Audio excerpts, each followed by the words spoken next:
iPhone'umuz var. Değerli şekilde en geçen YouTube çek. Böyle bir tane iPhone verirler özel. Aha, onun arkasındaki kim yapıştırıp? Osmanlık değil, üstünde böyle. Bu da böyle en değerli PlayStation şekli. Aha. Ve iPhone'umuz. 2 iPhone var. Aha. Ve bu da Üçüncü iPhone. TikTok iPhone'udur. TikTok iPhone. 3 iPhone'umuz var değerli. Bacının elindeki bəs. Hə? Bacının elindeki iPhone. O da ne istesey sipariş eləməli iPhone. Aha, mən məndəki nə istəsəm sifariş eləmək iPhone-dur. Aha. Bu da telefon. Telefondur. Hə, O Samsung'dur. hə Samsung.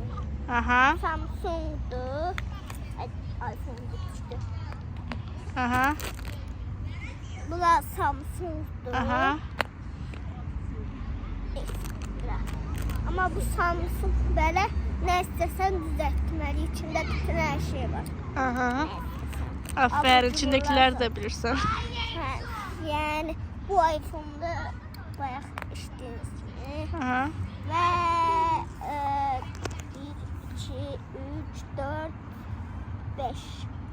5 tane iPhone'umuz var. 6 tane iPhone'umuz var. 6 tane. Hani içine koy. Bağlı. Evet. Sorry. Başüstü. Öğretecek. Sen benim gudur. Bir Ders. de bu Ay kardeş. top koymuş. Sen benim gudur. What happening? What happening? Ay kardeş. Can. Kurban Can. What happening? Dedim sen bu üstüne ben bir tane top koymuştum. O topu da attım buralarda. Yok. Inside out. Bu iPhone'umuzun da içi belədir. Böyle şeyler var.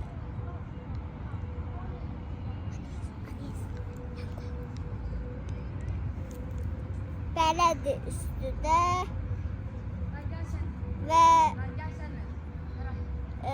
bir dakika.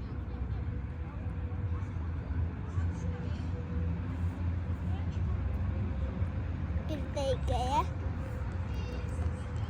İçinde belədir, YouTube belədir. Belə gedebilirsən. Her şey var. Ne istesen var yani. Orijinal iPhone'larımız var böyle Samsung'dur. Satırsan Nurettin. Yok satılır ama kim istəyir ala bilər mağazalarda. Aha. Belə kimsən yaşı çatanlar da hamı birinci ay telefon işlədir, sonra Samsung'ları, sonra da iPhone'ları işlədir.